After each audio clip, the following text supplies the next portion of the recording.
चिंगुड़ी रे तैयारी आपण विभिन्न प्रकार आइटम खाइथिबे बट मु आज आपण मानो पई नै आछि पूरा निछक गाँ स्टाइल रो ट्रेडिशनल रेसिपी जार ना हेउची चिंगुड़ी मोहर। रेसिपीटा एक्चुअली बहुत ही पुराना, सत कथा कहबाको गले पुराना दिनर स्मृति।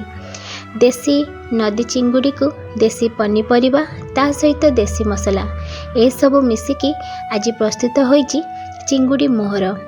जो माने कि ओडिया फूड देसी स्टाइल रो रेसिपी एवं ट्रेडिशनल कुकिंग को पसंद करती ए वीडियो से माने को निश्चय भाव में भल लागिबो। तो चलंतु आरंभ करिबा आज रो रेसिपी।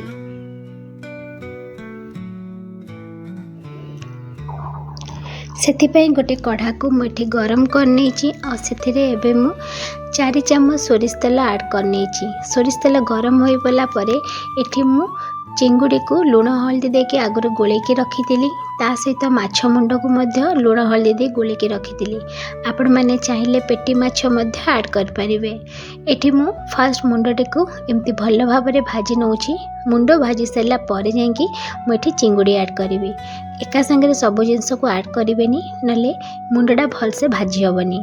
एठी बेसी तेल देकी मुंड को भाजवा किसी आवश्यकता नहीं, कारण बेसी माछ भाजी देले माछर टेस्ट ही रोहेनी। तो अल्प तेल रे ही स्लो फ्लेम रे ही माछ गुड़ी को भाजिबे।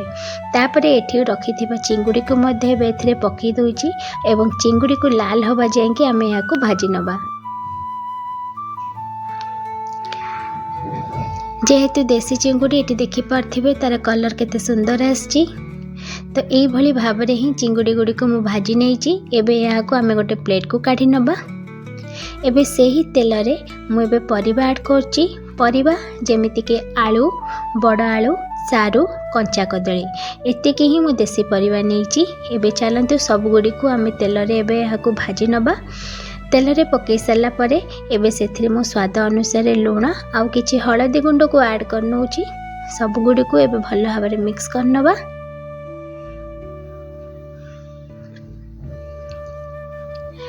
सब जिनस को लो टू मीडियम फ्लेम रे ही रांधिबा, व्यस्त है कि जमा भी रांधिबानी। एबे या को मो मीडियम फ्लेम रे जस्ट 2 ରୁ 3 मिनिट भाजी हवा पई कि छाड़ी दोची। एबे आउ गोटे फ्लेम रे मो प्रेशर कुकर को बसई देची। प्रेशर कुकर को गरम हो गला परे एबे सेथिरे सोरिष तेल ऐड करनबा। तापरे एथिरे मु तेजपत्र, गोटा मसला जहाँ भी आपण पाखे अवेलेबल थिबो ताकू पकई देबे। गोटा मसला गुड़ी को टिके भाजी ही आसले बा टिके फुटी गले सेथिरे आमे पियाज ऐड करनबा। पियाज को लाल हवा जाए भाजी नबा।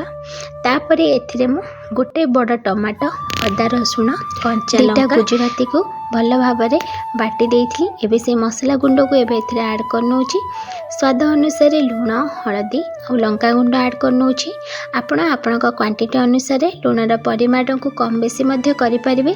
जेहेतु आगुरु माछरे और परिवारे मध्य मु लुण ऐड करची, तो आपण देखिकी बा टेस्ट करिकी टिके लुण ऐड करिवे। एबे मसला गुड़ी को भल भाव में गोले देला परे एबे एथिरे आमे डाली ऐड करिबा।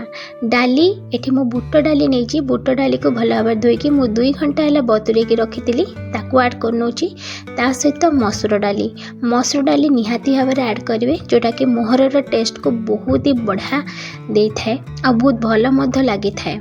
तो एठी मो गोटे कप बुट डाली रे हाफ कप रो मसूर डाली नेइथिली। तो मेजरमेंट आपण माने निहाती भाव में पाई जाइथिबे। तो बुट डाली और मसूर डाली को एमती 2 घंटा हला पानी रे बतुरे की रखितिली।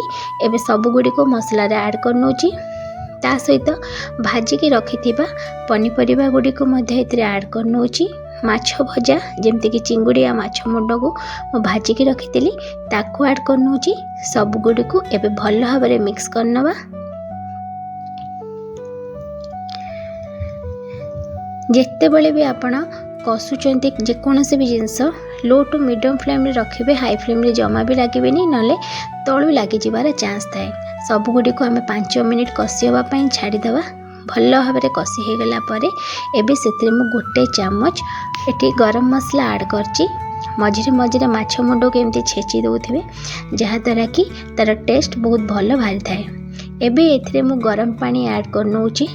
एठी मु 1.5 कप मापर गरम पानी ऐड करनोची। तामाने आपण जेतिकी परिबा बा डाली दउचंती जस्ट आपणकर सेतिकी आपण पानी दे देबे जेमति कि आपण आंगुठी उच्चा थिबो पानी बेसी पानी देबेनी नले पानी आही जिवो। एबे प्रेशर कुकर रे मु गोटे हुइसिल दे दोची। एबे देखंतु हुइसिल छाड़ी गला परे तरकारी रा कलर केते सुंदर आछि। कोनोसी मांस तरकारी ठु मध्ये कम देखा जाउनी, बहुत ही सुंदर देखा होची। एबे एथिरे आमे गरम गरम एमती थिबो सर्व करबे, देखिए बहुत ही टेस्टी लागि थाए। एथिरे आपण कटा धनिया पत्र मध्ये ऐड कर दे परिबे, जोटा कि बहुत ही बढ़िया लागि थाए। देखंतु मोटे गरम गरम सर्व कर नेची। आपण भात रे खांतु, रोटी रे खांतु, सबुथरे भल लागि थाए मोहर। आ ए मोहर को घरे निश्चय थरे ट्राई करंतु, केमती लागिला मते निश्चय जणेबे। हो ए रेसिपी आपण मानकु भल लागि थिबो। जदि भल लागिवो वीडियोटी को लाइक करनेबे, चैनल रे नुआ थिले सब्सक्राइब करनेबे, पेज को फॉलो निश्चय करनेबे, जहा द्वारा कि नुआ नुआ वीडियो रो नोटिफिकेशन आपण मान पाखरे पहुंची जिवो। वीडियोटी को निश्चय लाइक शेयर और सब्सक्राइब निहाती करनेबे। रहुची पुणी देखावा गोटे वीडियो रे। Bye bye.